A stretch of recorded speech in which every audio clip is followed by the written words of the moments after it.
Yes, sir. Yes, sir. What's good? What's good? As y'all already know, this is the BRAINZ podcast. We got my man BE31 in the building. Our guy, One Trey Rock. You know what I'm saying? And yours truly, Tone Dishills the second. Man, look, we appreciate y'all for locking down this live stream. Make sure y'all smash that like button. Really helps the content grow. Really helps everything get everywhere and helps everyone see everything.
If somebody's knocking down your door for a considerable amount of money and they're looking to very quickly reimburse you for the $18 million you just missed out on by the Eagles, that I could see why moving would become a lot more appealing.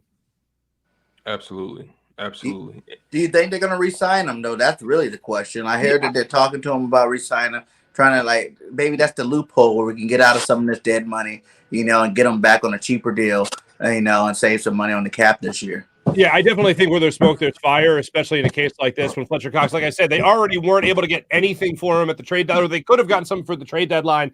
The idea of just letting him go for nothing is very un-Howie-like. So for me, I think that they will try to re-sign him, but now they run the risk of somebody else bringing him in. The benefit for the Eagles and what the Eagles have in their favor is I don't think Fletcher Cox wants to go anywhere. And the other part of that is also the fact that other teams most likely won't pay a lot of money for Fletcher Cox right now, considering he's had a couple of down years now and has not been the guy that we have seen him be in recent memory. And I know it's Jonathan Gannon's defense. It's a different scheme. He certainly didn't flourish. He apparently worked out whatever his differences were with Jonathan Gannon as the year went on. We all remember what happened after the Raiders game. He went out there to the media and said, I'm paid to be a leader on this team, but I'm not paid to talk to the defensive coordinator. And I'm paid to get after the quarterback and get sacks. I'm not paid to stop the run. So he had some problems in the middle of the season. He was able to turn that around with his relationship with Jonathan Gannon. And he played better, not great still, but played better after that. I think the Eagles have a good shot at bringing him back on a lesser deal. Yes, sir. So, yes, sir. so when you think about it from that perspective, the fact that they did cut him, the fact that it was really about the money, does that beg the question that are they prepping for a larger deal on the back end of this? Are they prepping for a major trade, a major signing? What do you think was the? What do you believe their ultimate end game is in terms of cutting him, then bringing him back on a cheaper deal? They didn't need to make that much cap space. They had a good amount of cap space going in, especially with the cap going up as it always does. But when it comes to Fletcher Cox, I think this just came down to the idea that they didn't want to continue to pay him as much as they had been paying him. I think it came down to play over anything else. I don't think that there's some, and I know we'll probably get to this later, I don't think that there's some other quarterback they're about to sign to bring in here to play, and they got to pay him, so they got to cut dead cap money. They got to cut cap money with Fletcher Cox. I don't think that has anything to do with it. I think it's more to do with the diminishing return on the money that they're paying Fletcher Cox. I do think there's another acquisition out there that I think they are going to make. I don't think they're going to stop at Hassan Reddick by any means, but I don't think this has to do with money as much as it does have to do with just diminishing play. Yeah, he definitely couldn't keep getting paid that much money, with the level of play he's been playing. So I think it's kind of a smart move for us, getting some, getting a little bit of money back in terms of getting him back on the cheaper deal and freeing up some of that cap space. So. Yeah, they always liken it. This happens a lot, I feel like, in baseball, where guys will say, because of so much money being available in that sport, guys will, I just want to test free agency or something like that. I want to test the market whenever that phrase gets said. I want to see what's going on. I want to play the field a little bit, right? And I remember Jason Worth with the Phillies years ago talking about how he played his whole life for this one offseason to finally cash in, and boy, did he with the Nationals. There's something to be said in these sports, in these situations, about letting somebody else take your girlfriend out for a date. You know what I mean?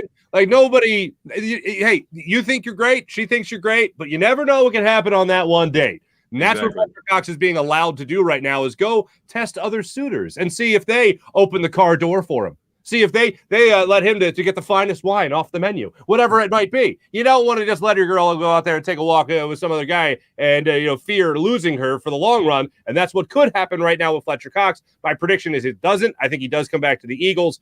So for me, I think he does come back, and I think that this will just be for a reduced money, I guess, at that point, and they could justify paying maybe somebody else to come in and play more of that defensive tackle position. A guy like Melton Williams, for instance, who they took in the draft last year, who actually had a decent rookie season when called upon. So I think he'll be called upon to do a lot more. And then let's not forget what a defensive line heavy draft this is. And Jordan Davis. There we go. See, all your boys, all the guys. Yeah, exactly. Most definitely. So when you think about it from that perspective, you brought up the draft, you brought up the plethora of defensive talent, especially on the line in this upcoming draft. What do you think the Philadelphia Eagles' most dire needs are when it comes to the NFL draft? Because they have options, they have holes everywhere. They have holes. They're aging on the offensive line. They have holes in the linebacker room. We have no safeties. We need an injection of youth on the defensive line. We need corners. So where do you rank the Eagles' needs? If I'm trying to match my needs with what they try to do, I think they are going to try to bolster the defensive line, and I think that's the first thing they're going to go after in the draft. I see Hassan Reddick, who I think is a great signing, great signing, bringing him in. Edge rusher, outside linebacker, he'll play a mix of both those spots. He'll be used more often, a lot more often than Jannard Avery was used in a similar role. But those roles will be very similar, except like you'll see Hassan Whiteside. Hassan Whiteside. Jeez, listen to me. Reddick. Hassan Reddick, Temple guy like myself, Camden's own. I see him being on the field like almost every snap. Like I just see him being a force to be reckoned with when it comes to an edge rusher and outside linebacker. So I look at defensive line. I look at them bolstering that spot. I don't think they're going to go and do too much. From what I'm hearing from people in the Novacare complex, it's going to seem like Sean Bradley is going to be one of their go-to linebackers. And that's not a name that's going to be exciting a lot of people. Eagles could still bring back Alex Singleton, who is not going to excite anybody, but he knows the system. They could get less money for him. That could be an opportunity to do that. But I think Sean Bradley will get a lot more opportunities at the linebacker position for the Eagles next season. I don't think they go linebacker in the draft. I see them going defensive line, and I see them going safety in around the second round. I think you look at defensive line, you look at safety. I think those are the two things that they're really going to focus on going. And they're still high on Zach McPherson, believe it or not. the rookie corner from last year going into his second season. So I think they think right now they're okay with where they're at with corner, but safety is the unquestionable need to make an improvement when it comes to the Eagles defense and the improvements they can make in the draft or maybe still in free agency. Now, does that bother you though? I mean, think about it from this perspective. You know, we continue to shortchange the linebacker position. Oh yeah. I know we brought in a guy like Hassan Reddick, who's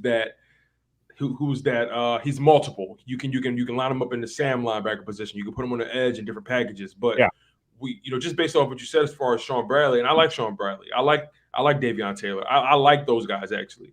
But don't you think it's about time the Philadelphia Eagles actually make a legit move to inject that linebacker position with some actual talent, some impact players? Because that's been the position where that's on the field, especially during gameplay, that's been the position we've been attacked at the most. Case in point, Tom Brady, he carved us up during the season and in the playoffs, most notably in the intermediate. Yeah, and I'll tell you this: when they made the Hassan Reddick deal, I literally stared at my phone for 5 minutes. I just stared at it reading Mike Garafalo's tweet because I couldn't comprehend the Eagles actually making a move for a guy that will even play a little bit of linebacker. Like I was like, hold on, the guy's an outside linebacker, edge rusher, sure, but he's a linebacker, and the Eagles just made a move to get a really good linebacker. That can't be possible. This has to be fake. I stared at my phone for 5 minutes and then finally snapped out of it. So, yes, it has pissed me off for 20 years. Like we're talking about Jeremiah Trotter and how great he was and having at least a serviceable guy in blanking on his name, Nigel Bradham. Help you win a Super Bowl. Michael Kendrick, serviceable. But, yes, actually going out there and being a guy that could be a perennial Pro Bowler like Hassan Reddick, I'm all about that. So, to answer your question, yes, they need to do more. Absolutely. I really hope they do. But I feel like it would be overly optimistic to think somehow magically, for the first time in 20 years, the Eagles are not only going to make one acquisition to bolster the linebacking core, but they're going to make two. Like, I feel like that would be the end all. I feel like that would be fantastic. I'd love to see it, but I just don't see the Eagles valuing it more than what they've already done. I think the Eagles are looking at it right now like, hey, we just got a very versatile player. And that's all we need to do as far as that position goes. We've already gone above how we normally value that spot. That's how I think they look at it. And in a way, I think the failure of the Jannard Avery deal, and I think he actually played okay. He didn't play as good as they thought he would eventually, but the failure of that deal, I think, was motivation for Howie Roseman and the Eagles front office to say, okay, we saw flashes of what a guy in that role could do. Because Jannard Avery, for not being very good, he had a couple of good plays this year. Set the edge really well, a couple of different games, especially after he lost Brandon Graham earlier in the season. He was one of the guys that stepped up and did that as an outside edge rusher.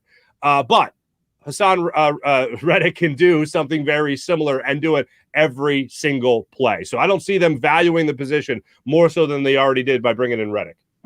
Can I ask you something? Go for it.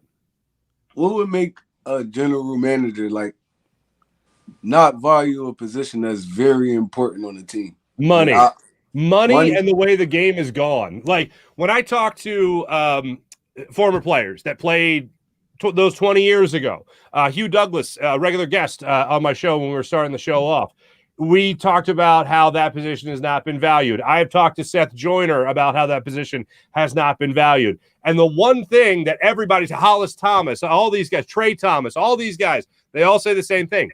The game has changed to the point where you want a guy that's built like Dawkins playing linebacker. You no longer want the Jeremiah Trotter guy playing linebacker because teams now and the league is so unbelievably more pass happy than they have ever been. You need somebody who is faster more than stronger. You need somebody who is quick more than a guy that will get that full head of steam and just knock somebody over like Trot used to in Philadelphia. That's what we wanted for the longest time. That's not the way the game's played anymore. It's all the other sports that I follow, of course, they all have their changes as time goes on. This is one of the NFL's biggest changes. It's all about stopping the pass. It's no longer about worrying about the run game anymore because odds are that team across the other side of the line of scrimmage is going to be throwing that football, and you want a more versatile, more slender, faster, quicker, more agile linebacker than you did 20 years ago, so to speak. But would you think it's a mistake because you see guys like Parsons come in and dominate for the defense, and then this draft particularly We got some studs at the linebacker position that can run around the field, that can cover tight ends, that can cover receivers in the slot. You think it'll be a big mistake if Howie doesn't go grab one of these guys with the first or second round pick? So those are perfect examples, but those are all guys that are examples of the modern NFL and how those guys are so unbelievable at what they do, from dropping back in coverage to attacking the quarterback to getting in the backfield to stopping a running back for a tackle for loss. Those are all guys that are more of the example of the modern day linebacker. Yes, I think they can play any era, absolutely, but I think they're more so shining for the era that they're in right now. I think, yes, it would be a mistake to pass up on any defensive talent like that of Micah Parsons, for instance. But if you already brought in Hassan Reddick, I can't for the life of me imagine the Eagles all of a sudden, after looking the other way when it came to the position and settling for serviceable guys, or just putting in optimism for Casey Matthews all those years ago, if you remember. I think they're going to say Hassan Reddick is our guy. The linebacking core will fill itself out with guys we already have on the roster. Maybe they draft somebody later in the draft, take a flyer on him. I don't know. But as of right now, I would be shocked, pleasantly surprised, but shocked, if the Eagles doubled down on improving a position or a position group, because we're talking about outside linebackers, Sams, Wills, and Mikes. We're talking about all those guys. I would be shocked if all of a sudden the Eagles went, you know what? Maybe the fans are right. Maybe we haven't missed the boat on this whole linebacker thing for 20 years. Maybe we should actually invest in this position. The fact that they did it with Hassan Reddick made me so unbelievably giddy and happy. If I stared at my phone for 5 minutes, fellas, when I read the text that they draft a linebacker or bring in somebody else, my head's just going to explode. And I will never get to be a guest on your show again. I'm sorry. But I would be dead from that happening.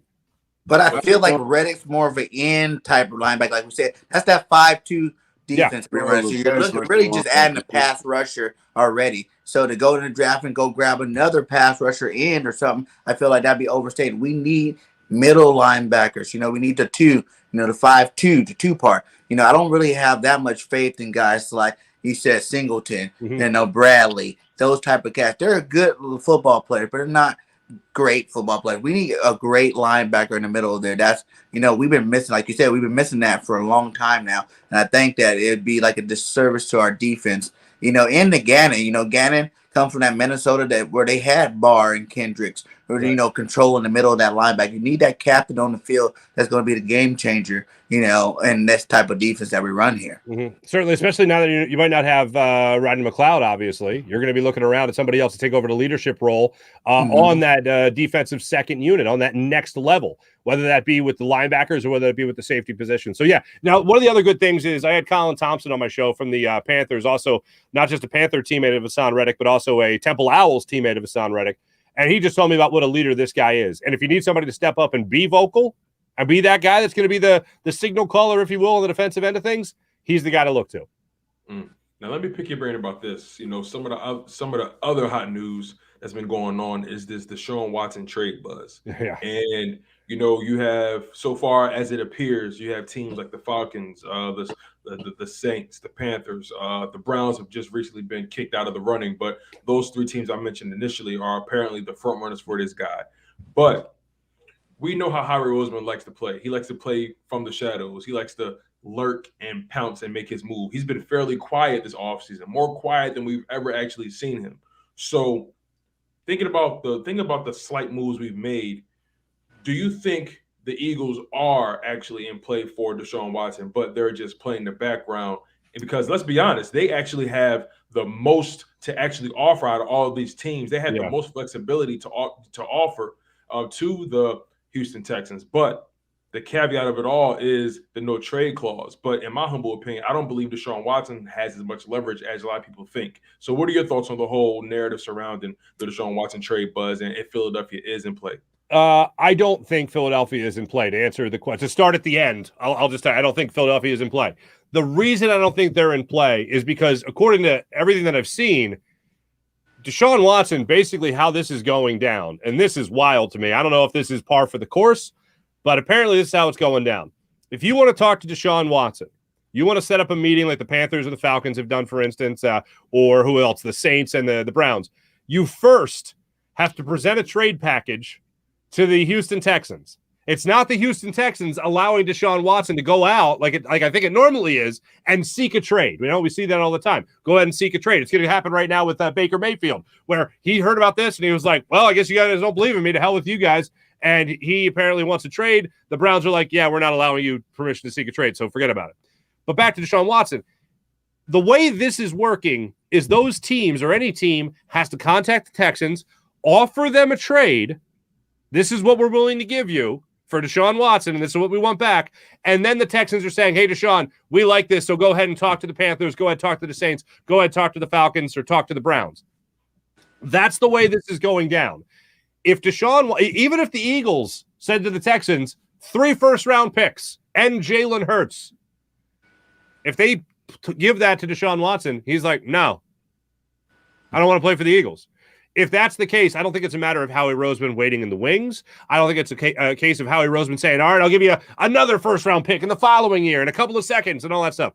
I don't think he's going to get the opportunity to do that because I do think Deshaun Watson has as much power as anybody has had in terms of actually saying okay to that trade. The fact that the way it's been reported is that the Texans have to get the offer first, which I actually really respect. That's a ballsy move. I like that.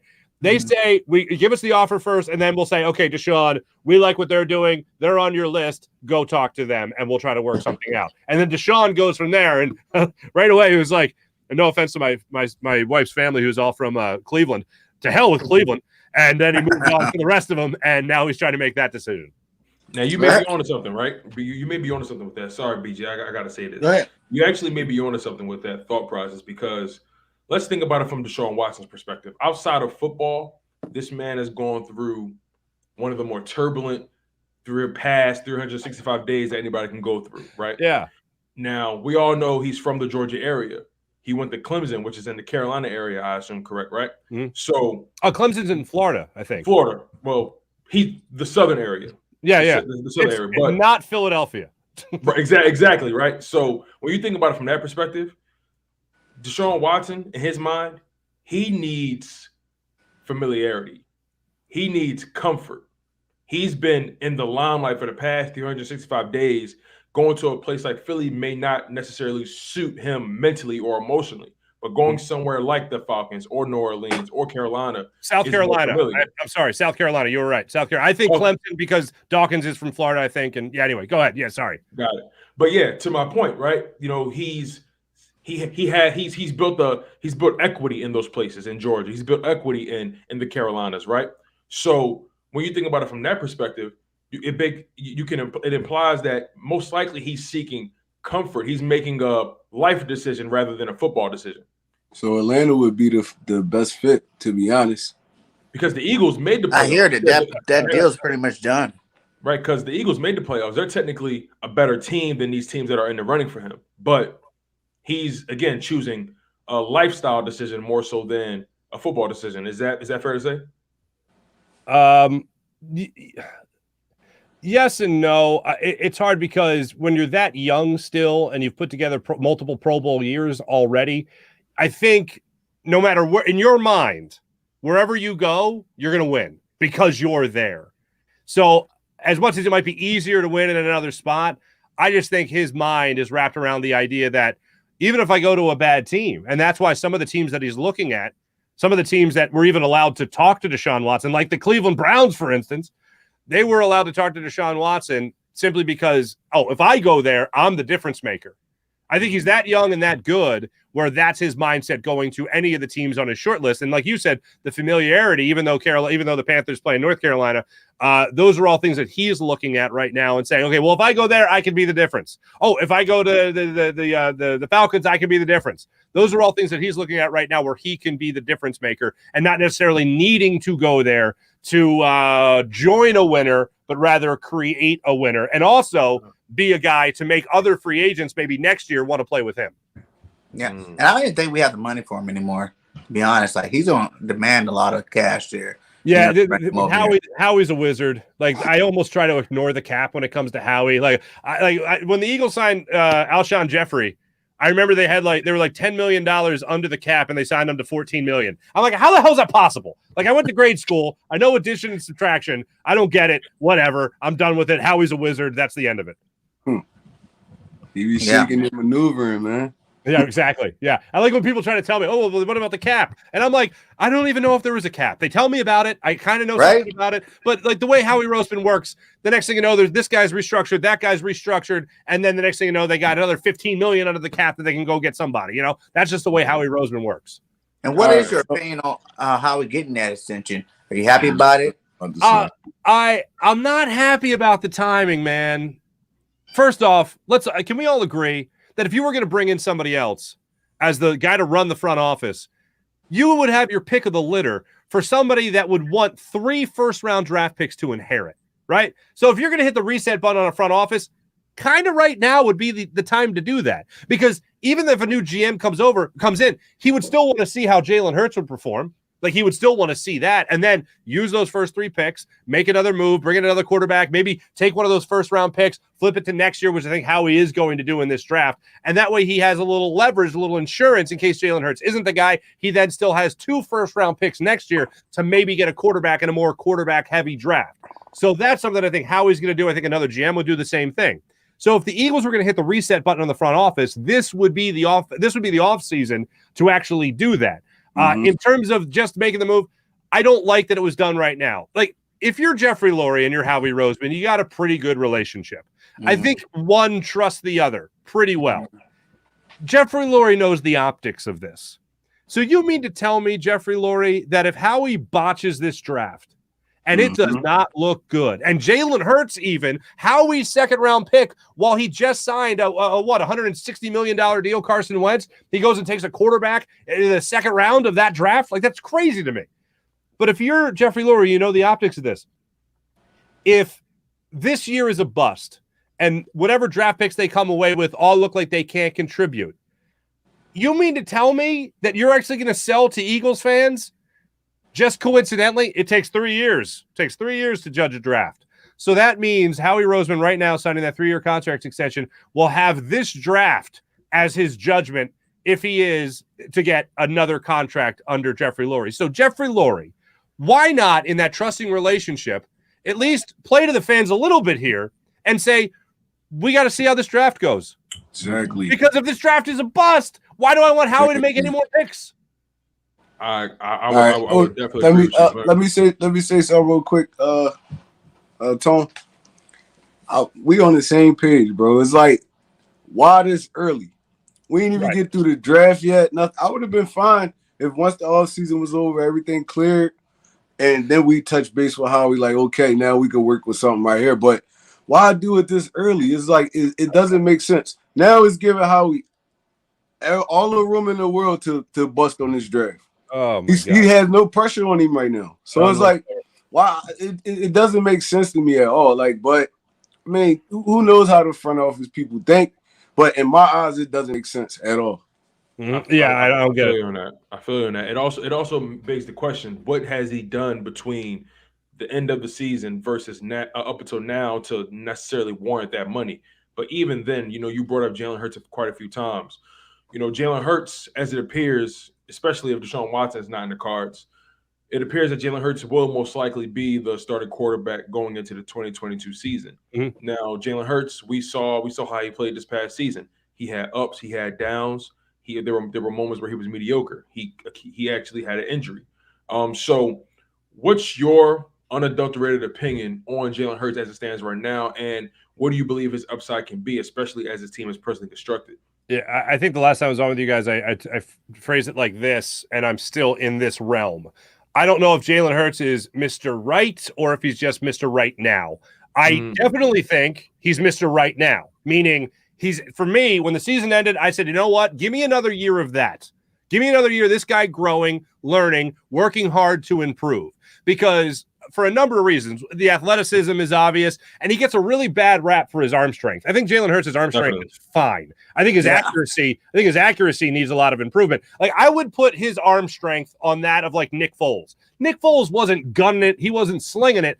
He was throwing pillows down the field, very catchable balls. He was very accurate. But when it comes to arm strength, I don't think he was a top 15 quarterback in the NFL when it came to arm strength. I don't think Jalen Hurts is either. Jalen Hurts' arm strength is fine. His accuracy is what needs to be vastly improved. I want to see that step up from his a full year as a starter to this year coming up as a starter, and I think he's going to get that opportunity.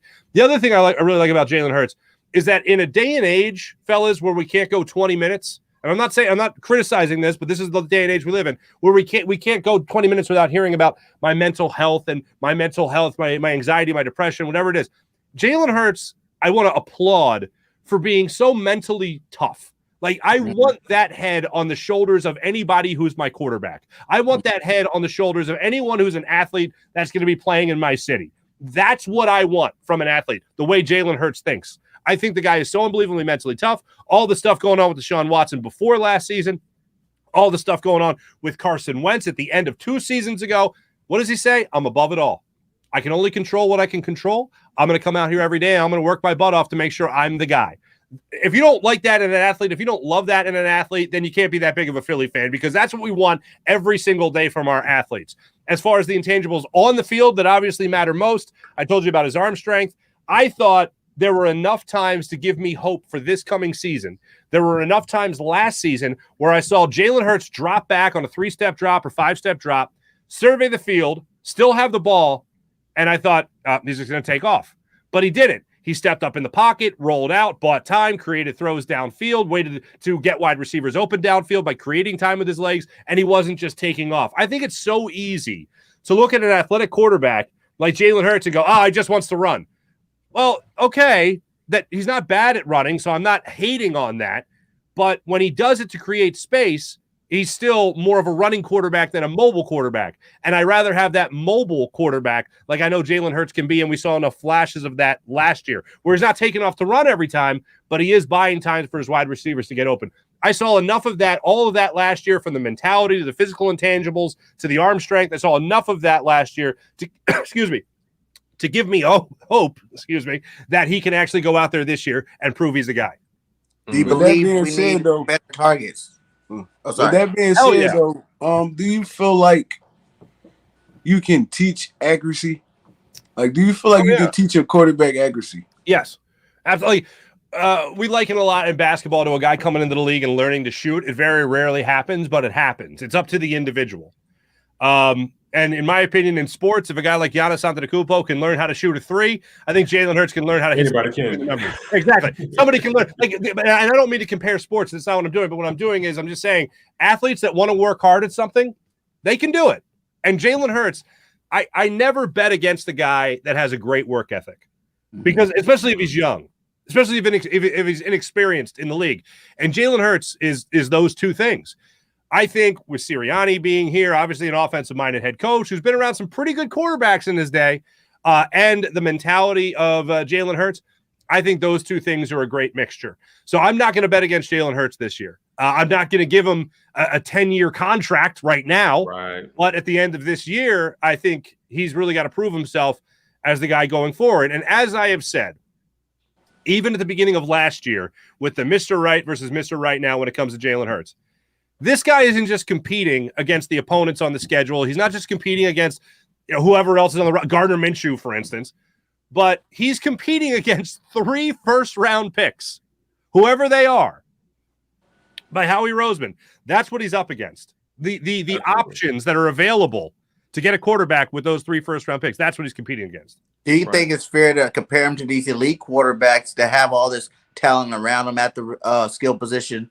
You know, like a lot of people compare him to like a Holmes or even like a Matthew Stafford. Like, look at Matthew, look at these other quarterbacks doing big things on their teams, but these guys have like 3, 4 number 1 receivers on their roster compared to, we had a rookie leading the way with 2 second-year players that aren't even, really considered good right now. You know what I'm saying? Like they're working their way up. They're all grinding. They're all learning the whole pro game. Do you think it's fair to compare Jalen with the weapons that he had compared to these other quarterbacks? I think it's fair to compare any quarterback in the NFL. I really do.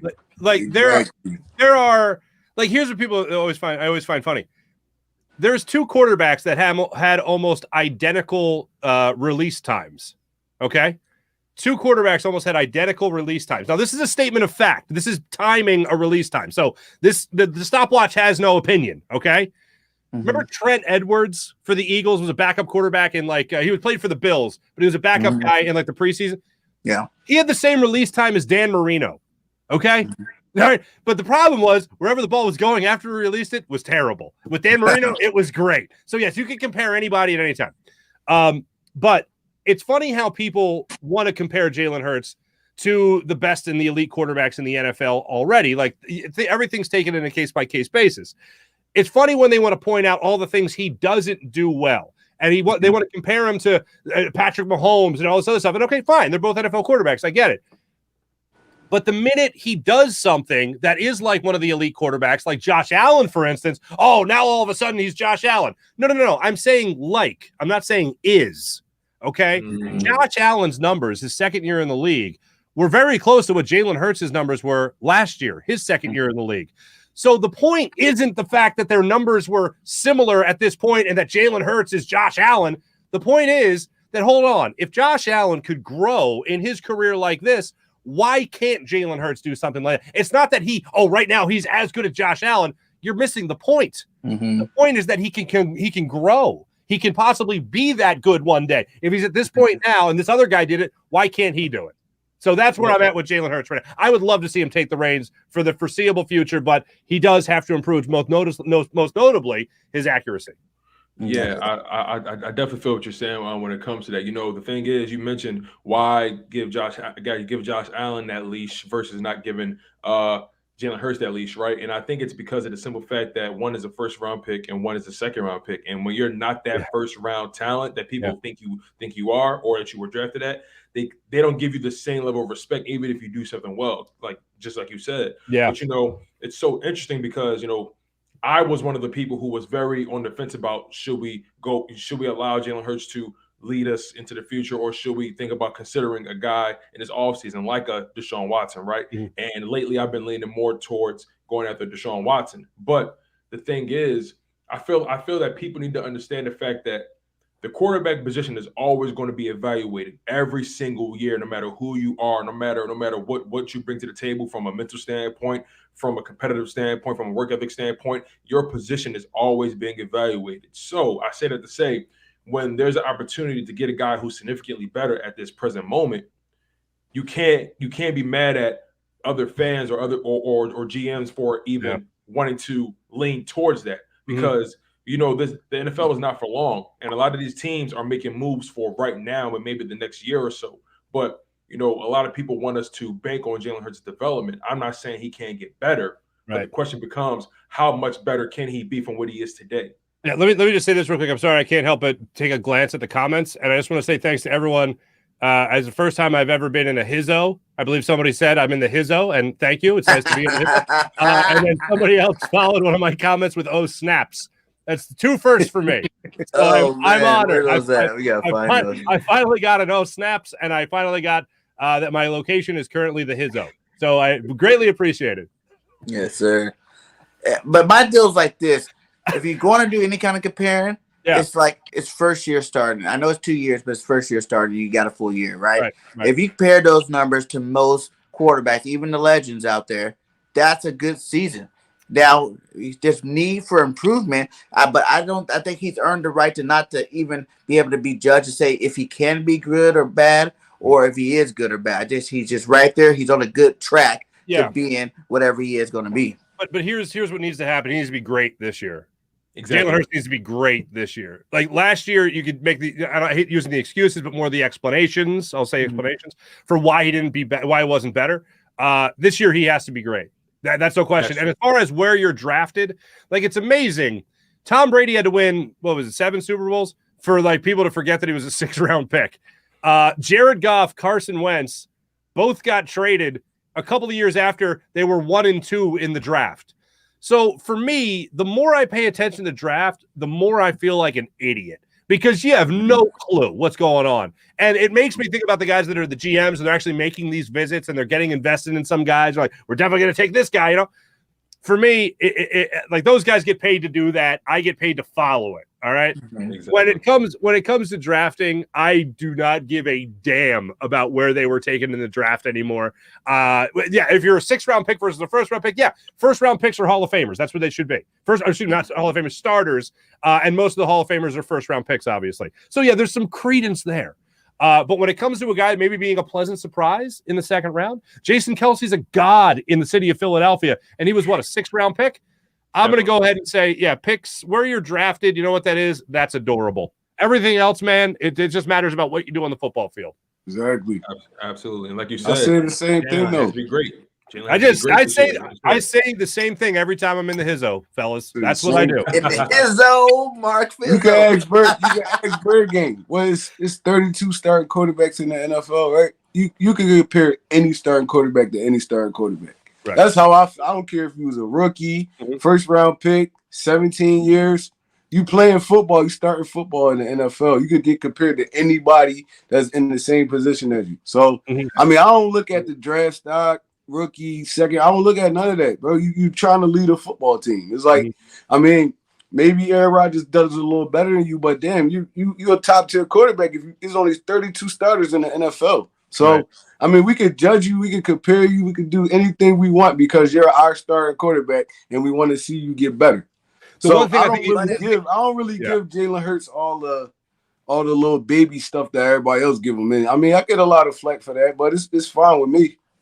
The one thing I try to always consider is the situation, who he's throwing to, who his head coach is, what his offensive line is doing. But yeah, that's things that I think we need to concentrate on still. Yes. Yeah, all right. But like you said, you know, in closing, Farzy, he has to be great this year. He was good this year. He was good this past year. He was solid. He has to take his game to another level because whether we want to accept it or not, that contract year is coming. And the way he's been playing so far, he's going to demand between 25 to 30, maybe 32 million. But just because the way the market is set up. Right. But if he wants to be the future of this Eagles team, he has to be great this year. And the question will always remain, how great can he be? Yeah. What do you think, Farzy? What do you think his ceiling is? Well, we put it like the ceiling. I mean, you're talking about what, a 23-year-old quarterback right now, 24-year-old quarterback. I think he's got a very high ceiling. It's all dependent on the arm strength. And the fact that the Eagles, after this year, obviously they won't have those 3 first-round picks, but he'll still most likely be competing with another 2 first-round picks next year. So I think his ceiling, I think the sky is the limit. Like, look at what you already have. Not many quarterbacks have his athleticism. Not many quarterbacks have his work ethic, unfortunately. The Eagles get him another target. He's got Goddard here. He's got Miles Sanders. He needs to stay healthy. A lot of things need to go right. But just looking at Jalen Hurts himself, he improves that arm strength. You're definitely going to be talking, even next year, you're going to be talking about a top 15 quarterback in the NFL next year. If he just improves his arm strength, next year we could talk about a top 10. 2 years, we could talk about a top 10 guy. I think that is the progression he is on right now because of his work ethic, because of his athleticism. And yes, even though people don't like to talk about it, his arm strength is not nearly as bad as the reputation it has gotten. I am on a crusade, fellas, to prove that awful opinion, that stupid hot take, horribly wrong. And hopefully he helps in doing that by connecting on some of those deep balls. And real quick on that, if Devontae Smith doesn't run out of bounds against the 49ers, I believe it was, if Jalen Reagor doesn't run out of bounds against 49ers, different situations like that, and they stay in bounds and catch those long touchdown passes from Jalen Hurts, I don't think we're talking nearly as much about his arm strength as people have brought up since the season. Quez Watkins in the Broncos game. Quez Watkins wide open touchdown to Broncos. Perfect. Another example. You're right. That's the other example. Exactly. Yeah. So cross your fingers, fellas.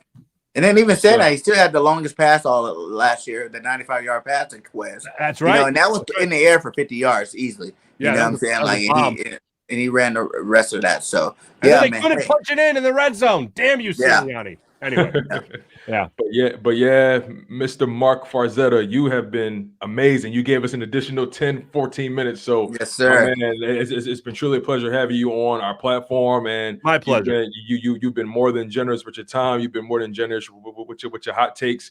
And you know, we'll definitely have to bring you back once again. You know, you've been a blessing to the Bird Brains podcast. You know, BG31 and One Chair Rock. These guys are definitely one of a kind, and you know, you made this thing so much better than what it already is, and we appreciate you. Spoil me. Yeah, you're way too kind. And remember, I like to steal this line from George Costanza in a way. It's not a hot take if you believe it. Right? There you go. Exactly. Hey, appreciate you, fellas. Thank you so much. Thank you so much. Thanks to all the commenters. You guys are awesome. Go check out the FARZY show. Mark Farzetta was in the building. Yes, his link is inside the chat. If you have not subscribed, go subscribe to this guy. Great content creator. Thanks for pulling up, bro. We appreciate you, man. My man. Thank you, gentlemen. Take it easy, fellas. See you. Right. But yeah, that was great, you guys. Definitely shout out to BG31 for hooking that up. That was fire. You know what I do, man? I always try to get the best on our shows, man. You know what I'm saying? We the best. We need the best on here so we can talk the best football. It's funny you say that because I always tell myself you have to have that DJ Khaled level of annoyance. You got to continue to be persistent and listen. If you want somebody on your show, you got to, hey, you free? You free? You free? You got to have that DJ Khaled level of annoyance because the way DJ Khaled be spitting out these projects, he be having everybody on there, and I doubt everybody want to be on there, but hey, he keep pushing. Yeah, and the lucky thing is doing the way I set up my channel, you know, asking people every week to collab, you know what I'm saying, because it's more of a collab thing, it's show-based, you know, always having someone on there. I'm at a point where now it's like, you know, some of these guys I just hit up one time, like FARZY. I'm like, hey, what's up, FARZY?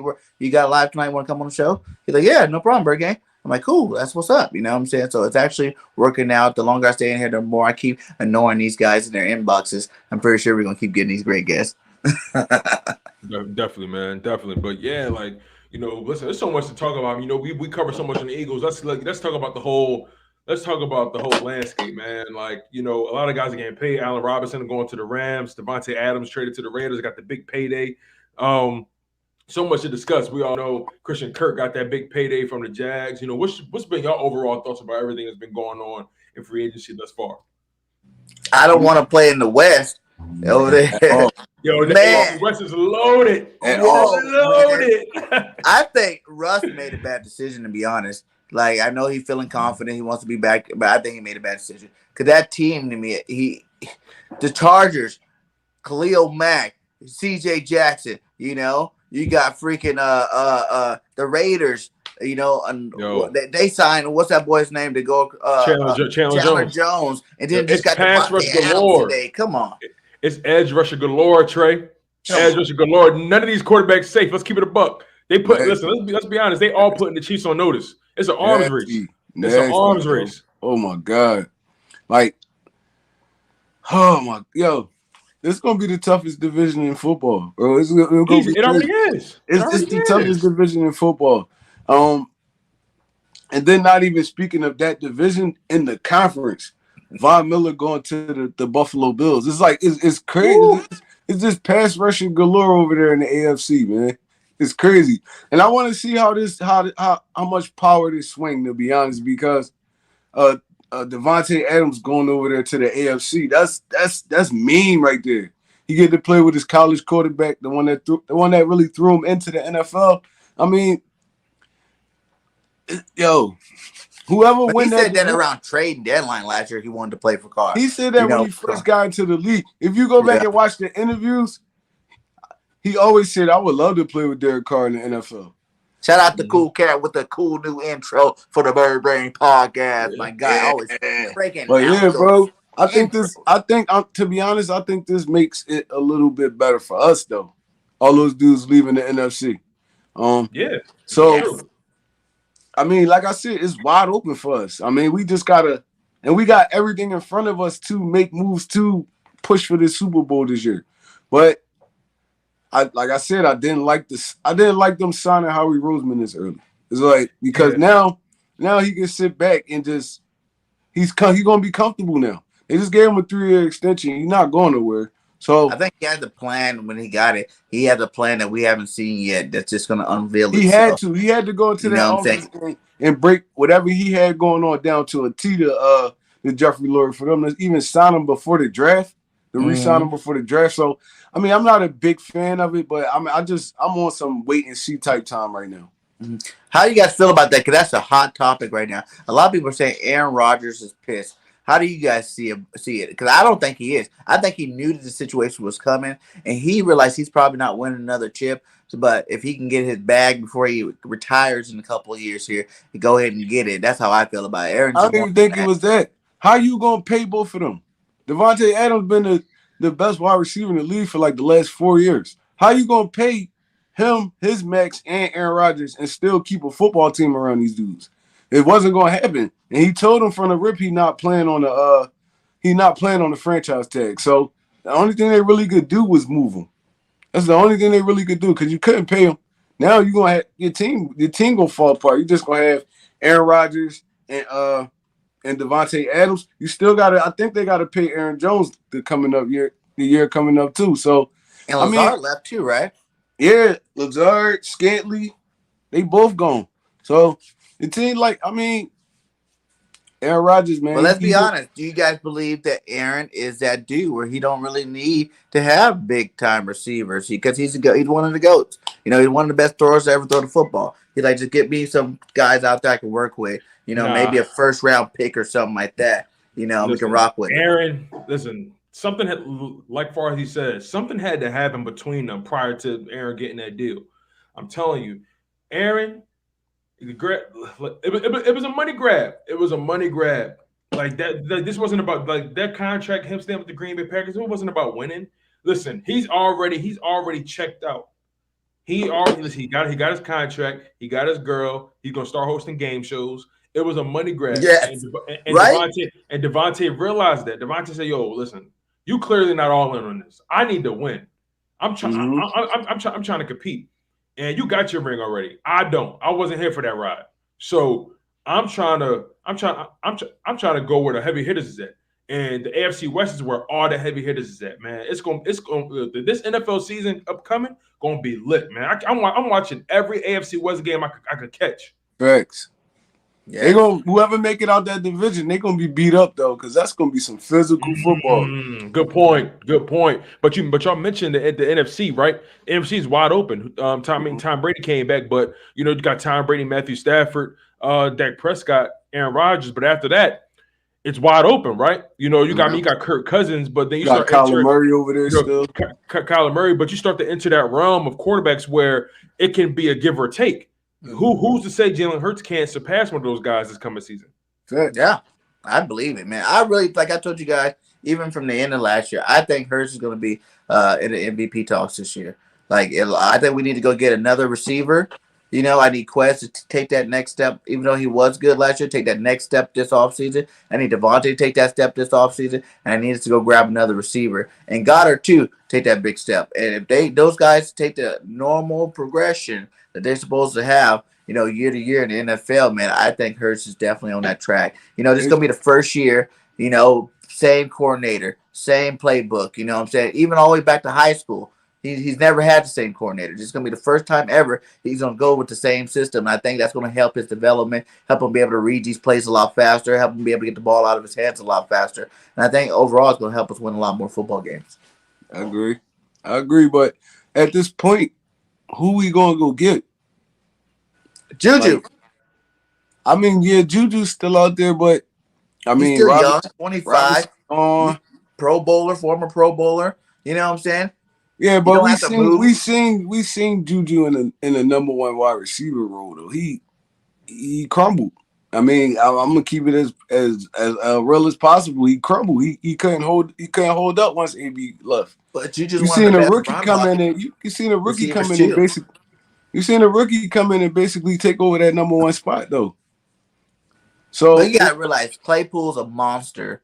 You know what I'm saying? He's a big beast. You don't teach size. Claypool came in with a lot of size, a lot of athleticism. But Juju big too, yo. Ain't Juju not as big as Claypool?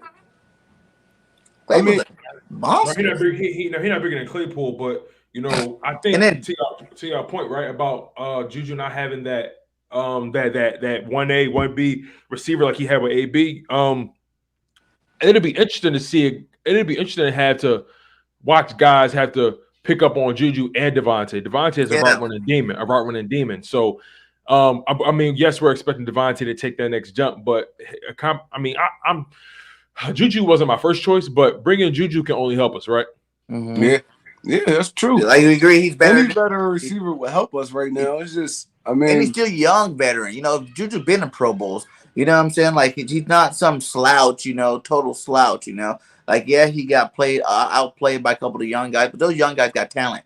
Those aren't just some scrubs. Those are, Johnson's a Pro Bowler. You know, Claypool's definitely a beast out there, and even Washington did some good football over there. And like Juju probably just needs a fresh start. He's young enough to get that fresh start and rejuvenate his career. You know what I'm saying? Like you give him, he don't have to move nowhere. He's right there in Pittsburgh. Just come right over the bridge to Philadelphia. You know, don't move nowhere and just come play some ball. Rejuvenate. To be honest, I think Juju a Cali boy. He trying to go down. He trying to go out west. To be honest, he's a Cali boy. He a Cali boy. He trying to go out west. I can't see him coming to Philadelphia. To be honest. On a receiver note, what about the Rams getting Robinson? Yeah, they trying to run it back. They trying. So what that mean about Odell though? Because you know Robert Woods coming back. He's not coming back there. I'm telling you. At this point he can't go back because Robert Woods coming back. Cooper Kupp. How you going? They don't have to make that decision till late in the season. Like he's not going to play till like November, December. You're talking about the guy coming back for your playoffs. Right. So right. That's true. You know, but he was only on a 1 year deal though. Yeah, I'm about to say I thought it was a 1 year deal. He's a free. He's only on a 1 year. I know what I'm saying though. No one's really going to touch him while he's freaking hurt. You know, till middle of the season, people might start calling his phone up, seeing what's up, and by that time, if you're the Rams, if you decide if you want to bring him back, if you bring him back, that's too much talent. You know, Odell, Woods, Kupp, and Robinson. Now, how you going to stop it? Nobody got 4 starting receivers that's going to stop these 4 guys, man. Like, and then you still got your tight ends over there, Higbee. You know, the running backs over there. That'd be a dangerous offense. You definitely have to watch out for the Rams for sure. Yeah, but yeah, I really can't see Juju Smith-Schuster coming to Philadelphia. But his mentality is not. I don't trust his mentality in Philly. It's not about his game. I don't trust him in Philly. Like like we already know, Philly is that place where work ethic got to be on a whole nother level. And let's be honest about this: when he was in Pittsburgh, he cared too much about being seen on TikTok. Thanks. He will play that here. Y'all know that. We'll play that here. He kind of gets swayed away. You know, even though I just watched a video about Juju even last year, they were saying like a lot of people didn't give him the hype because of Johnson and Claypool, but Juju was the one doing the dirt for that offense. Juju was making all the blocks. Juju was doing all the physical, grunt work for that offense, helping Claypool and all these guys get open. We can need a dog like that. I feel like go give a fly because like all the options everybody wanted are gone. You want breaking news. Breaking news. The Panthers are out on Deshaun. The Panthers are out. The Panthers are only the Falcons and the Saints now, right? Yep. The Panthers are out on Deshaun. I think I see him in Atlanta. But I'd already heard that Falcons were getting him. Falcons will get him. And I heard that like they were actually working on something where they get him and they trade Matt Ryan to the Colts. But I don't see the Colts doing that because I don't see the Texans making the Colts a part of this deal because you make the Colts better by giving them Matt Ryan. And I don't think they want their divisional rival to be better. But that wouldn't be on them. They're just gonna trade them to Atlanta. And then what Atlanta do, that's just the news that they're talking about Atlanta would do if they did something like that. They were looking at that situation. What I'm saying is what you're implying is a 3-team trade, right? Yeah, it would end up being like a 3-team trade. Yeah. Right. So what I'm saying is if Houston's in the same division as the Colts. If Houston trades Deshaun to Atlanta and then they invite the Colts in on a deal and Atlanta trades Matt Ryan to the Colts, the Texans don't really have a quarterback. But you just gave the Colts a quarterback, a veteran at that. But you get what I'm saying though? But Matty Ice ain't been no one to be scared of. But Matt Ryan is still can carve you, bro. Matt Ryan is a good quarterback. Like, don't let Matt Ryan. Like if you're Matt Ryan's a good quarterback. Are you more scared of Matt Ryan or are you more scared of Baker Mayfield? But we seen freakier things happen in the NFL though. So it ain't far fetched. I'm just saying, who are you more scared of out of those two? Matt Ryan or like a guy like Baker Mayfield? I'm not scared of none of them. Matt Ryan or Baker Mayfield. Yeah.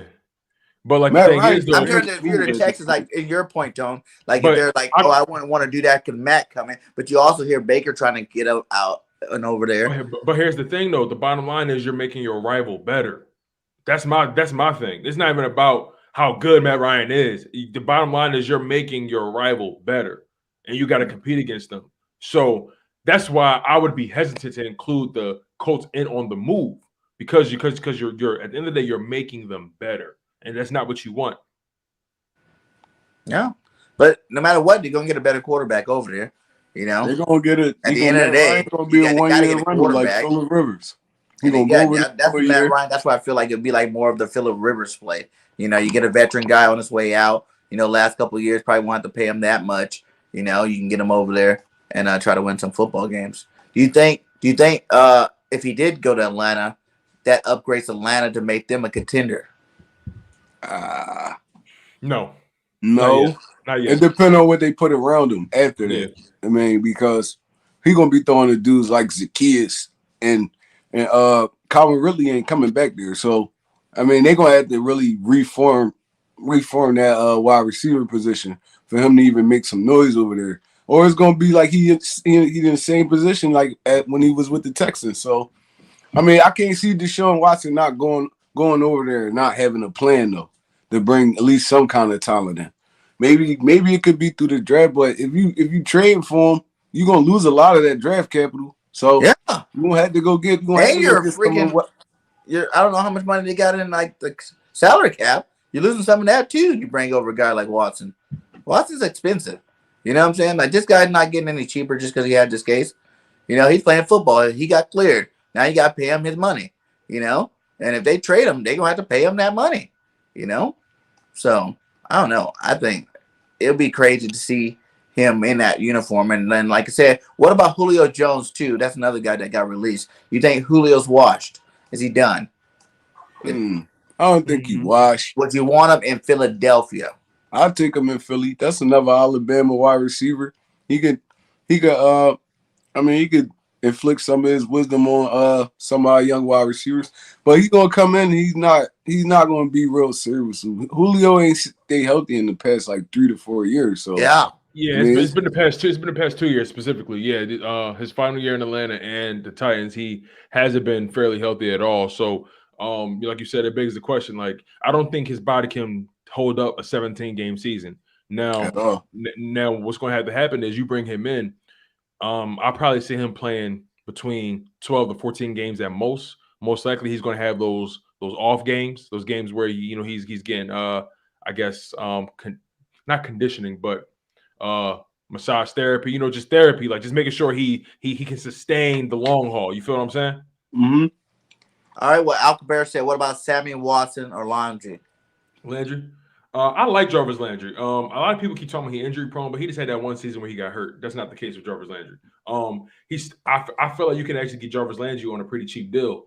So that'd be interesting. Sammy Watkins, he's the one that has been having injury issues. So I'd much rather have Sammy Watkins is a bigger body, obviously, but Landry, Devontae Smith, Dallas Goedert, that's a pretty potent passing attack. Or do you think they forget it and go get Drake London and draft? Woo! That's your guy. The only reason I would say no on Landry is because he really fit the mold of every wide receiver we have already. That's a good point. Very good point. And like he's small, shifty dude. I mean, he's not really fast. He's not going to run past you enough, and he's a possession receiver. And we basically our number one receiver is a possession receiver. So we need a little different mix. Like we need a bigger dude. I mean, somebody that's a bigger target. I love Jarvis Landry if we had 2 mountains on the edge already. But all our receivers are about 6'1", 6'2"-ish. So I mean, I don't feel like it'll be a good mix. What do you get? So what do you think? Because like I said, who's left in free agency? Period. Is there anybody left besides those guys we just named? Landry, Julio, Zach Pascal from the Colts is left. See, I don't think that guy's good enough. Basically, you also got Byron Pringle from the Chiefs. He was very when he got opportunities, he was very productive with the Chiefs. Byron Pringle. But I feel like we got those type guys that are good, not great. I think we need a great receiver. Or at least someone that but that's not there. But that's not there in the preseason. It's not there. Unless you try to put a trade together, you're not getting no super talent right now. What about if we're going after DK? You guys want DK? DK gonna cost you a little pretty penny and because he looking for a contract. Yeah, and mind you, DK only like what 25. So He's trying to get paid. He's trying to get that bag. Mm-hmm. The guys that are left in the market right now, you have Julio Jones, Jarvis Landry, Will Fuller, Jamison Crowder, who I actually like, T.Y. Hilton, who I don't want. He get hurt every time you breathe on him. Juju Smith-Schuster, Cole Beasley, Emmanuel Sanders, who's a veteran, AJ Green, who gets hurt every time he stubs his toe. Emmanuel's not bad, though. He played pretty good with Buffalo. No, I like Emmanuel Sanders. Emmanuel Sanders is a dog. He always gonna be a dog in my book. Always. Zach Pascal, Albert Wilson, Byron Pringle, who I like, Deshaun Jackson, Danny Amendola, Odell Beckham, Marquise Goodwin, Adam Humphries, Mohamed Sanu, DeMarcus Robinson. I'm on a Deshaun Jackson train. D.D. Westbrook, who I actually like. Eagle, baby. Bring him back one last Only time. way I can see us getting somebody if we put a trade package together. He didn't get hurt last year. I feel like Howie sat on this too long, to be honest. He sat on it too long. He's supposed to go after one of those dudes, man. At least bring one in, and then we could draft somebody. But here's the thing, though. I think here's the problem. If you think about all these wide receivers, where did they go? They went to guys they know can get them the ball. We led the league in rushing this past season. That's not a wide receiver's dream scenario.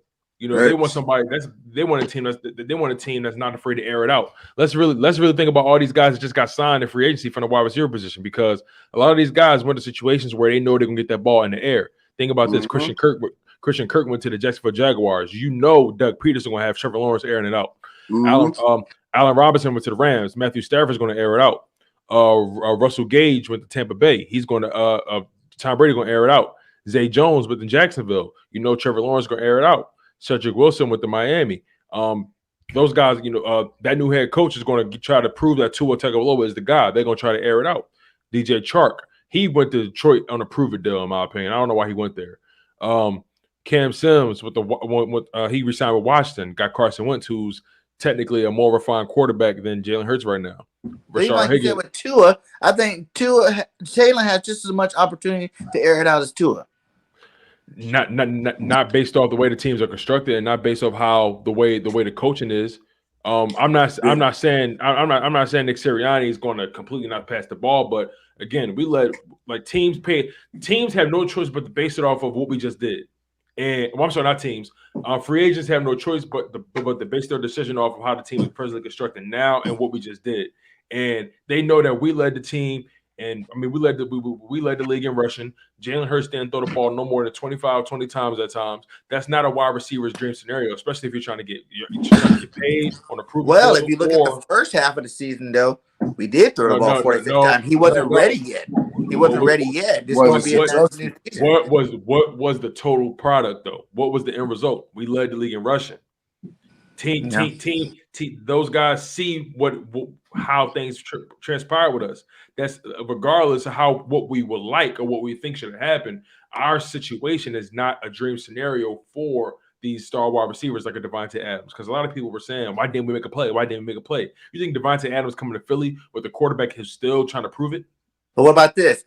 He said Howie tried for most of the receivers. We just don't have the money to do it. We didn't have enough money to sign with Devontae Adams that kind of contract. No. All right. Okay. Let's think about the other guys then. A guy like let's think about what some of the guys signed for. A guy like Zay Jones. Zay Jones signed for a $24 million deal, 3 years, averaging $8 million a year, basically. We can afford that. You know what I'm saying? A guy like Cedric Wilson from Dallas with the Miami. I feel like you got to go for a guy that you think is going to be better that can come in and be your number two. That's going to be better than what Quez Watkins is projected to be. Any of them guys could be number two. He just named. Zay Jones is better than Quez. Zay Jones is better than Quez Watkins. Over Quez. All Quez give you for real right now is speed. But I feel like he's been improving. You've seen a jump from year 1 to year 2. What about if he makes that same type of jump from year 2 to year 3? Year one, he didn't get no tick. Year one, he didn't really get no snaps. Year 1, Quez really didn't get like what did he improve on? Like the bench, like from the bench to playing? Route running? He didn't you know what I mean? Like what was what are Isn't we that really one of the biggest gripes is Quez was always open and Jalen wasn't hitting him? But it's bad when the dude will go to Detroit to play with Jared Goff over Jalen Hurts, bro. It's like you gotta look around the league. We really went back to like 90s football, to be honest. That's how we had to win. Going back to 90s football, rushing the football way more than we throwing it. You like Tone said, you gotta look at stuff like that. Dudes trying to get some catches, some targets. Quez Watkins was rarely targeted in this year. And that's our second wide receiver. So they said we were outbid. They definitely look at stuff like that. He said we were outbid on Kurt, DJ Shark, and Marcus Williams. How do we know that for a fact? I mean, it's reports. Yeah, you don't know that for a fact. I mean, dudes got to actually want to come here and play. To be honest, that's true. Right. It's free agency. Yeah, they ultimately gotta believe in the system, in the situation. They got to get sold. And based off of the way we played football last year, you can't sell a wide receiver based on what we're doing over here. You can't. Right. Now the only way you could have. Now listen, here's the thing: the only way you could have sold a wide receiver on coming over here is if you managed to get a quarterback who's proven from the pocket, like a Deshaun Watson or a Derek Carr, right? That's the only way you probably could have convinced those guys to come over here. But Jalen Hurts, because of his play style and the way the coaches cater to his play style, you can't really convince one of these big name wide receivers or even these tier 2, tier 3 guys that want to take a chance because, like Trey said, they're trying to get targets. You know, and you got Devontae Smith trying to get targets. You know what I'm saying? Dallas got it. It's some miles to feed over here already. What do you guys say about this? Mitch says, how you guys feel about Will Fuller? He get hurt too much for me. Yeah. He a Philly dude, though. Man. He get hurt. I love Will Fuller. I had the opportunity to play against him a few times. I mean, in Philly. So, I mean, he always going to be good in my book, but NFL-wise, he does get hurt a lot. It's like, we don't need that at all because we got too many players on our team that get hurt a lot. So, I mean, but at this point, it's looking more to like we're gonna be leaning towards more rookies and stuff like that to carry this football team again. And I don't feel like that's a good move for this year. We need at least one veteran on this wide receiver on this team, a good veteran. Like I'll even take Emmanuel Sanders, to be honest. I think Sam Sanders. I'll even at this point, Emmanuel Sanders trying to win. That'd be fun to watch. That'd be fun to watch. But you know, like you said, I mean, Sanders, he's looking to go to a contender, probably. He trying to win. Yeah, he's not trying to go to no team where they got all this. He got to teach all these rookies. He's not trying to do that. He trying to go. He at the point in his career where he trying to win. He trying to go to the Super Bowl and win. So, I mean, that's going to be a little stretch too. And if that's the case, so what you guys said, how they're looking at it is like, we're not going to be passing the ball enough for them to want to come here. Well, if you know that and you're getting that reaction, why don't you just go all out and go get one of these like running backs? Like go get a Fournette to pair with Miles Sanders for the year, and just go ahead and keep your whole run game popping. And you got a big time back like Leonard Fournette to pair up with Miles Sanders. So we need another back. We don't need Howard back. We don't really need Scott back. We have Fournette, Miles Sanders, and Kenny Gainwell. Yeah, I feel you though. I feel you, but knowing Howie, he gonna get his running back in the draft. He ain't spending no money on a 1-year rental. He gonna get his running back in the draft on a cheap ass contract. Like, you know what I'm saying? He not going to invest that kind of money on a 1 year for a running back. Because Leonard Fournette probably gonna try to fleece you for let me get $8 million, $9 million. Like, it's like, nah, bro. I don't even believe in the theory that Howie gonna make a splash in this offseason, to be honest. They think that was just it. That was a splash. And now we're waiting for the draft for the second round of free agency. Yeah, the splash is, to be honest, the splash is Howie Roseman just getting extended just now. That's the splash right there. That's how he splashed. I don't feel like we making no more moves. It's gonna be draft, and then we off to the races with the season. To be honest, I don't see how we putting nothing together to make a big move. And what's a big move? To be honest, what's a big move? Going at the DK? That's a big move. I'll take that. But DK just can't released, or was he traded, or is he a free agent? I'm not sure. Alan Lazard, 6'4", 240. That's nice. They played with Aaron Rodgers here. I think he was released. Well, what about him? Is he good enough to add to the team? Yeah, he's a dog. I like Alan Lazard. But I'm just saying, like, imagine going from Russell Wilson, right, one of the best quarterbacks in the NFL, and then trying to come over to Philly to play with Jalen Hurts. Like, it's no disrespect to Jalen Hurts. But it's a mentality, too. you should feel like he said about Watson earlier, how Watson feels like he can go to any team and make them better. As a receiver, you should feel like you can go to any team and make them better. Make your quarterback better because you catch everything. You can.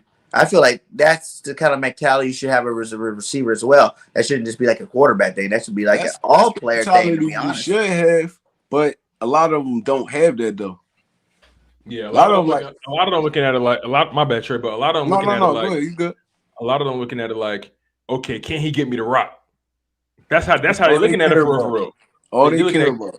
Right, because they see it as, I ain't throwing the ball to myself. Look, I run my route, I get open. Can he get the ball to me? That's all they're thinking about. There's any merit into that whole Nick tried to, even though it's too early for Jalen then, he tried to get Jalen to start passing a lot more, and then we resulted to the run, then maybe he can go ahead and maybe not pass the 6 to 50 times a game, or maybe not pass the 25 times a game. But, leave it at that 35 range inside there, like up the ante. Jalen go from 25 to like 35 passes a game this year, and now it gives them more opportunities to get the ball. Man, listen, BIRDGANG, I'm on the same page as you, but I'm just looking at these young guys, new era, everything. All they care about right now is production, for real. That's all they care about right now is production. I mean, maybe back in the day when it was like run heavy and stuff like that, dudes would go somewhere like, all right, well, I mean, I can make it work here. I mean, Michael Irvin getting targeted probably like 10 times a game, 9. The person behind him only getting like 3-4 catches, and they satisfied with that. But it's not like that no more. You got dudes like Cooper Kupp, Odell Beckham Jr. You saw that whole Super Bowl run. These dudes was catching like 9-10 passes apiece. It's different now. Like the era is just different now. Now, what about AB? I don't know. He's still good. I don't know. So the first bad pass Jalen Hurts throw to him, AB gonna let him hear it. But I feel like AB's haven't really been tripping over the quarterback. Last year, he would have stayed with Tampa Bay and messed with his money. I don't know. That's a little slippery slope, man. I don't care how mentally tough you think you is. When AB start ramming, you gotta respond to him because he ain't gonna stop. But yeah, I don't know. Maybe an incentive-based contract. Like, hey, you sit here, you play, you act right. Your contract could be up to like $15 million on a 1-year deal. But right now it's like an $8 million that can be up to $15 million 1-year deal. Come play with us, AB. Because if you seen him on the field last year, and even the year before, like, dude's a baller still. Regardless, the only thing is his mental side. He's like the opposite of Rager.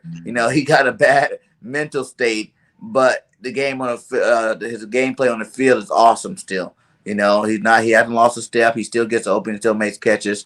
He's a little guy again. We're going back towards that little thing. Because I know, like Philly 500 was saying, he doesn't. A lot of us want the big body, but he wouldn't mind another little guy to go pair up with.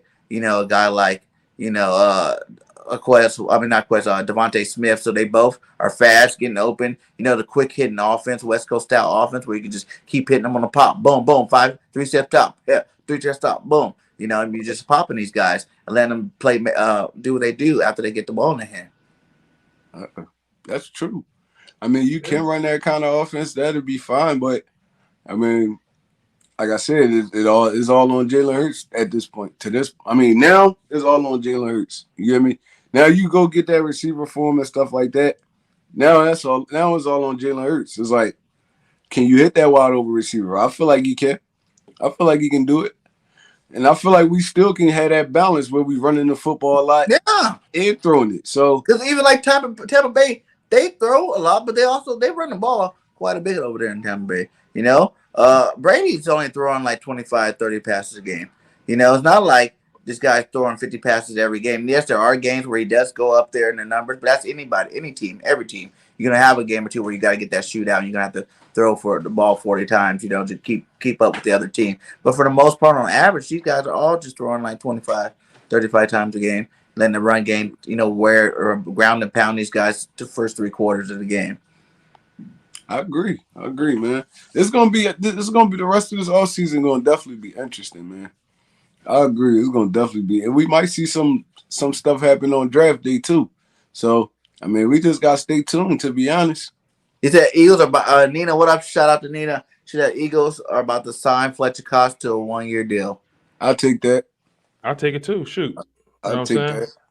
And like far as you said, like maybe he didn't look at, because I'll be honest, I thought he was going to probably go to the Bills or something. I thought he was going to go to a contender, right? But maybe he looked at it as, you know what? I don't have time to pack my bags. I'm trying to retire. I think he leaning more towards retirement, to be honest. And that actually works out. Either you come back, you ball out to get another contract, or you continue playing the way you are. It's not that big of a deal. You know what I'm saying? You can go ahead and retire Eagle.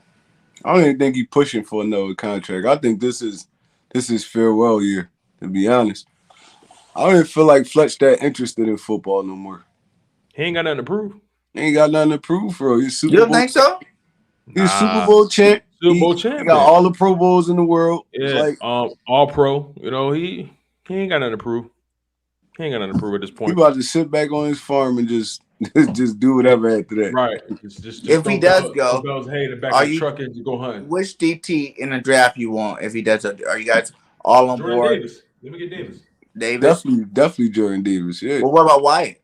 I'll take Wyatt too. Yeah, but I'm big on Jordan Davis. Yeah, I think if you got a chance to get that big ox, you know what I'm saying, running a 4.8 40, woo, 360 running 4.8, my guy, like that's ridiculous. And he definitely can plug and play him in that position alongside of Hargrave. So yeah, man. Hey, great show today, guys. Great show. Hell yeah. Great shout out to the 45 still up in here on all channels. Make sure you go around to all of our channels, hit that like, One Trade Rock, Talk It Up Sports with Tone DeShields and BIRDGANG 31 and BGN Sports Media, man. Go hit that like, go subscribe to whatever channel you're not subscribed to. All the links are inside the chat. So thank you guys. We were up to 55 today in the chat. Much love for you guys showing that support. If you guys didn't subscribe to FARZETTA, and the FARZY show, go make sure you guys go hit that subscribe over there as well, man. Shout out to you for stopping by today. Final words, guys. Hey, man, I appreciate you fellas as always. It was definitely a great show. More dope collaborations to come, man. Mm-hmm. Yes, same here, man. I appreciate all of y'all, man. This was a great show. A lot of great perspectives. I mean, let's just keep doing this every week. Let's keep every week, baby. We're gonna get better and better and better. That's what we do. We're here to bring that fire, and that's what we do. We bring that fire. Let me say one last thing, y'all, to the people. At the end of the day, y'all, we all want the Eagles to do well. We got to make sure everybody understand that, because sometimes people go crazy in the comments. They be thinking we trying to self-sabotage. They think we saboteurs. Like, I'm like, nah, look, we all just have our own philosophy as far as how we want this team to be built and reconstructed. And at the end of the day, we all want that Lombardi trophy. We all want that ring, you dig? So make sure y'all continue to support the channel, support BG31, support BIRDGANG Sports Network, support One Trade Rock. Support Chalk It Up Sports. We always grateful for y'all, but at the end of the day, y'all, it's always love, it's always peace and prosperity. We all want the Eagles to do good. Yes, we all want to do great. We don't. I had too many arguments, man, with the people in the comments. They coming for my neck. I'm like, damn, I'm just talking football. Like, they killed me when I was like, yo, we gotta go get Watson. They killed me. And they deserve to. They deserve to. We got a great quarterback in Jalen freaking. Hey, listen, man, you see the jersey right here? I ain't give up on him yet. I'm just saying, look, like, if you get Watson, is definitely giving up on him. Not necessarily. It's more so upgrade. I'm a team guy, and I'm a team guy. And if I got a chance to get Deshaun Watson who's 26 or Hurts who's 24, look, I got upside either way. But Deshaun Watson's showing me what he's doing now. That's all it is. But he didn't even play for a year and a half too. So, but it's the past year, yeah. You're taking that risk too. And like I said, if Hurts already played if Hurts played that first year, and that was his second year, that was the best you've seen out of his second year, starting the full season, then that might even be a different story. Like I said, after one season, I feel like there's just not enough to say the dude can't be the guy. You know what I'm saying? You got to still give him that opportunity. I think he earned it. You know what I'm saying? We went to the playoff last year. Like people forget that, I feel like people forgot we were in the playoffs. You can say 7 seed. You can say our team wasn't good enough to be there. You can say all that extra stuff you want to. But there was 16 other teams sitting at home while we were sitting in the playoff. We were all going live, playoff week, round time, wild card round, rooting on our team, supporting our team, hoping that they could pull out a miracle against Tampa Bay while there are 16 other teams sitting at home. So Jalen, for his first year coaching, first year everything, they did a good job. They did what they could do, and they had a good season. They definitely, like I said, most of them all deserve another year. We just need to upgrade, and imagine any more upgrades like that. I think to Hassan Reddick's a huge thing. Like, people don't realize we played a lot of 5-2 defense last year, and that Avery spot is going to get replaced. Like you said, Avery came in every now and then when they ran that 5-2 to help out. But I think with Hassan Reddick here, we're going to be base. That's going to be our base defense going into next year. Because he's going to stay on that field making plays. Yeah. But shout out to you guys. We out of here. You know what I'm saying? We're going to go ahead and leave y'all with the new intro of the Bird Brain podcast. Shout out to Cool Cat Connor for keep making those fire intros, man. Every time you need an intro, to go holla at Cool Cat. Cool Cat get you. He'll get you. And he'll get you like 10 minutes. He'll be like, hey, you want to do this intro? He'll be like, okay, Bird Gang. I'm thinking it's going to take all day. He'll be like 10 minutes later. Boop, boop. I'm like, what the heck? He got it to me.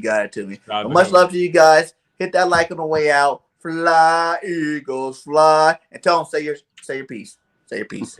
Hey, listen, you already know how I get down, bro. I'm your guy, Tone DeShills II. I was joined by BG31, One Trey Rocky. I know how I'm carrying it from Chalk It Up Sports. Where no matter if we win or if we lose, we just got to charge it to the game. One love, stay humble, stay healthy, and most importantly, stay hungry. And we out here. Peace. Yes, sir. What's good? As y'all already know, this is the BRAINZ podcast. We got my man BG31 in the building, our guy, One Trey Rock. You know what I'm saying? And yours truly, Tone DeShills II. Man, look, we appreciate y'all for locking down this live stream. Make sure y'all smash that like button. Really helps the content grow. Really helps everything get everywhere and helps everyone see everything.